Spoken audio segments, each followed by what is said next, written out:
No matter where you came from, no matter what part of the world, no matter who your parents were, no matter what your poverty level may have been, may not have been, no matter what you had, what you didn't have, no matter what people had told you, didn't tell you, all of that, if you made yourself and took advantage of that opportunity, got yourself ready, and you were ready to behave like a champion, you could get in that ring on one given night and make the world fair and have your hand lifted and be called champion of the world. There's so much opportunity on the other side of being willing to persist for an extended period of time on the correct path without getting positive reinforcement from your environment. And the longer you can stick with something without that positive feedback loop in terms of the big external thing, the easier the opportunities are because so few people can pursue them. Passion and consistency. You have to love what you do. You have to get up every day. And I get here every day at 9:30 in the morning. When we sold in 2016, a lot of people in the company made a lot of money. And they all took off and they retired. Yeah. Right? Other than the Fertittas, I made the most money. I'm still here. I built all this willpower. Do you think it's gonna let me just retire because my knees hurt? He's carrying burdens that you don't have a clue about. And he don't know how to express them. And he don't know what to do about it. Would you like a life where you were never outside of where you never did anything that challenged you or pushed you? Would you choose that? No. So why are you complaining about your life being full of that? Pressure in itself isn't the problem. It's the story we tell ourselves about our pressure that causes us to be unhealthy. Stress and pressure don't actually kill people unless you believe it will. But if there's one message I want you to walk away with today, it's this: you have to disappear. I know a few parents just sat up straight like someone said gap year. You stop announcing every move and start building something that speaks for itself. Disappearing means doing the work. It means doing the work in the dark. It means building in private what you don't need to prove in public. It means doing the work when no one's watching. You stop worrying about what people think and start valuing what you believe. Because a life that looks good or sounds good is nothing compared to a life that feels good. Here's the deal. Maybe this isn't true, but maybe it is. You can have what you want in 5 years, but there's two conditions. You have to know what it is, and you have to aim at it. Okay. I see all this potential. I see squander. God damn it, an entire generation pumping gas, waiting tables, slaves with white collars. Advertising has us chasing cars and clothes, working jobs we hate so we can buy shit we don't need. We're the middle children of history, man. No purpose or place. We have no great war, no great depression. How great was the spiritual war? How great depression was our lives. Nobody cared about this. Yeah. He was tired, he had personal problem, family. Nobody cares. There's 10,000 times more going on inside the head of a man than you have any idea. This is all preparing me for the big time. So when this time comes, I got to be ready and I got to roll out. I want to understand the psychology of how you have arrived at this particular position. So you can honestly outwork anything, but it's that you obviously are a very talented man. The more complicated one, the one with more failures at first than successes, the one that has ultimately proven to have more meaning, more victory, more glory, then you will not regret it. Everything I do in life, it sucks. Everything I do in life, it sucks. That's why when I was 300 pounds and 24 years old, it wasn't like I had some big epiphany. I knew my entire life was gonna be a struggle, which is why I just ignored it. And I said, I'm not even trying to jump off into this shit and learn how to read, how to write, how to memorize, how to become something I am not. But through that process, something happened to me. And I realized this is why I feel sorry for no one. The confidence comes from preparation. So when the game's on the line, I'm not asking myself to do something that I haven't done thousands of times before. Right? So when I'm prepared, I know what I'm capable of doing, I know what I'm comfortable doing, and I know what I'm not comfortable doing. Right? So in those moments, if it looks like I'm ice cold or I'm nervous, it's because I've done it thousands of times before. So let's one more time. You have to be singular, inflexible, unyielding in your own work so that even the struggle, that very struggle to achieve, becomes its own reward. The hard, simple ability to continue is a kind of blessing. The world may think of it as an obsession, or parents may think of it, sorry parents, but something like mine did, that's something crazy. But you can't do your work according to other people's values. I'm not talking about also following your dream either. I never liked the inspirational value of that phrase. Besides being sentimental, it's beside the point. Dreaming is a way of trivializing the process, the obsession that carries you through the failure as well as the successes, which could be harder to get through. I think for anybody, like if you want to be great at something, you have to be obsessed with it. And that was the difference between me and the other kids, is that they would go to chess practice, they would maybe even do their homework, but they weren't living and breathing sort of the game that in the way that I was. Like, I think about it all the time. Like, I'm thinking about the game while I'm sitting on this chair. Like, I'm still analyzing a game that I played today. Like, it never goes completely out of my mind. What percentage of your potential would you like to have? Because if you say you'd like 60 and you'd like to spend the other 40% having fun, that's fine. Mm-hmm. But what percentage of what is available to you would you like to make happen? And there's no wrong answer. What is it? And I went 100. I want it all. You identify with this gift. We all got the gift. There's something that we've all been blessed with. At some point, if we listen to that fucking little thing that speaks to us inside, some people call it instinct, some people call it a vibe, some people call it an energy, whatever the you call it. Some people call it a voice. Whatever that thing is, bro, if it sparks the thought, bind together over mutual hatreds of outgroups. Like, the oldest story in human history is that group of people are different to us. Yeah. Let's get them. Here's the thing, getting better at anything really never feels good. Like, if you're building resilience, it's not a time that you're liking.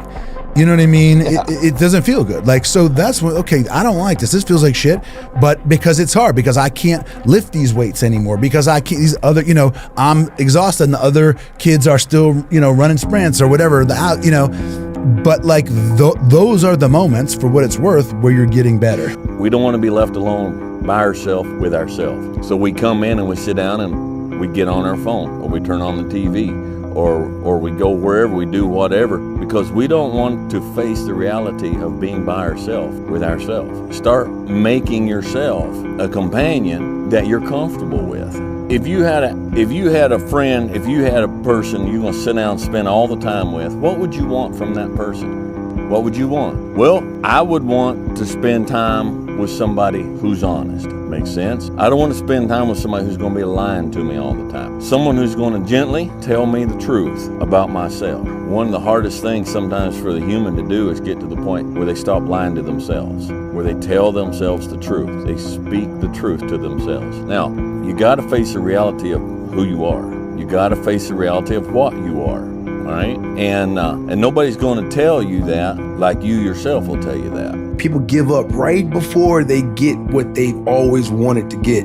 People quit. Many people want to be exceptional, but they're afraid of being an exception. I think it's wanting an outcome without the requirement that the outcome has. And so we can't do the same thing that everyone else approves of and then somehow get a different outcome that everyone else does. Heroes and villains always have the same backstory, pain. The difference is what they choose to do about it. Villain says, the world hurt me, I'll hurt it back. The hero says, the world hurt me, I'm not going to let it hurt anybody else. Heroes use pain, villains are used by it. You got to decide whether you're a wolf or a sheep. It's the guy who's willing to die who's going to win that itch. The burdens and the hell that most men are carrying inside and not even showing you. Meaning comes from working on something with intention that has importance to you. It's that simple. And I will not be the person who quit before I got what I wanted or what I needed or what I felt I was supposed to have. The grind is like, you got to be there every day. If you're there 3 days a week, it's not as good as 5. Mm-hmm. You got to be there 5 days a week. Mm-hmm. And 5 might be better than 7, because sometimes 7 you burn out. You want to keep enthusiasm, because that's a fuel. Enthusiasm, there's something about enthusiasm that, like, you got to balance discipline and enthusiasm. Discipline's critical. You have to be able to show up, but you also have to enjoy the shit out of it. And so enjoying the shit out of it with discipline is the key. It is the ABCDE method. A is the things that you must do, top priority. B is the things that you should do, second priority. C is the things it would be nice to do if you've got all your A's and B's done. D stands for delegate, E stands for eliminate. So when you make a list, the first thing you do is you ABC all your list. A, what you must do, B, what you should do, C, what would be nice to do, and then delegate and eliminate the others. Temptation is always going to be to just go back to what's normal, go back to what I know. When you fit in, you have internal conflict because you're not being 100% you. When you're exceptional, you have external conflict because everyone sees you as different. When we were kids, my mom hung a poster over our bed. It had a picture of a bumblebee, and under the picture, the caption read, "According to all aerodynamic laws, the bumblebee cannot fly because its body weight is not in the right proportion to its wingspan. But ignoring these laws, the bee flies anyway." Superior human being stops the negative thoughts. The superior human being concentrates on excellent performance. Now somebody will say, well, I've never done it before. How can I concentrate or how can I recall and relive excellence? Easy, in your imagination. You can pretend and imagine that you've done this before. Pretend that you've already succeeded at this. Think about how you would act if you were a superb success in this area. Walk as though you were a success. In neurolinguistic programming, they find that there is a physiological state or way of walking, talking, and acting that is consistent with every emotional state. And that if you walk and talk and act the same way you would if you felt confident, as we said earlier, you'll actually feel the feelings of confidence that go with the behavior. I'm unstoppable. I'm unstoppable. I don't care what it is. I'm unstoppable. Nothing will stop me. The greatest of all qualities to guarantee success is the absolute willingness to go at anything and refuse to stop until you achieve it. And you know something? The statistics show that 95% of the goals that you set for yourself, you will achieve if you refuse to quit. Empty your mind. Be formless, shapeless, like water. Now you put water into a cup, it becomes the cup. You put water into a bottle, it becomes the bottle. You put it in a teapot, it becomes the teapot. Now water can flow or it can crash. Be water, my friend. And he figures if he puts it out there and communicates it, he's just going to be shot down, called a fool, called weak. So he carries it inside, and you have no clue. I think Mr. Sapp is awesome. He has awesome physical power. As I said before, when we fighting the monster of Queensberry, I love to fight him. Tonight. The most important conversation you'll ever have is the one you have with yourself. You wake up with it, you walk around with it, you go to bed with it.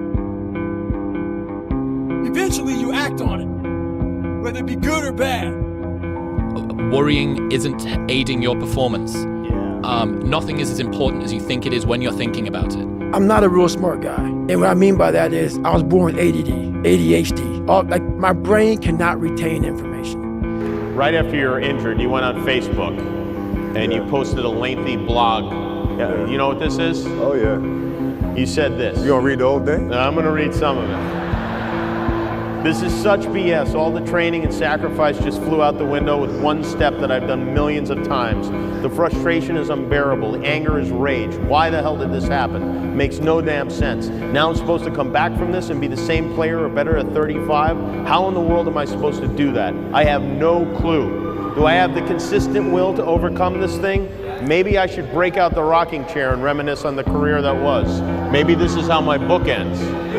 Maybe Father Time has defeated me. Then again, maybe not. It's 3:30 a.m., my foot feels like dead weight, my head is spinning from the pain meds, and I'm wide awake. Forgive my venting, but what's the purpose of social media if I won't bring it to you real, no image? Feels good to vent, to let it out. To feel as if this is the worst thing ever. Because after all the venting, the real perspective sets in. There are far greater issues and challenges in the world than a torn Achilles. Stop feeling sorry for yourself. Find the silver lining and get to work with the same belief, same drive, and same conviction as ever. One day, the beginning of a new career journey will commence. Today is not that day. If you see me in a fight with a bear, pray for the bear.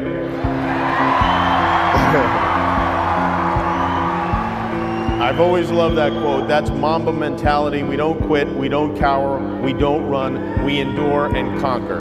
learn to pick yourself up on your own. A lot of times these fights and these battles, you gotta be your own coach. You gotta be your own motivator.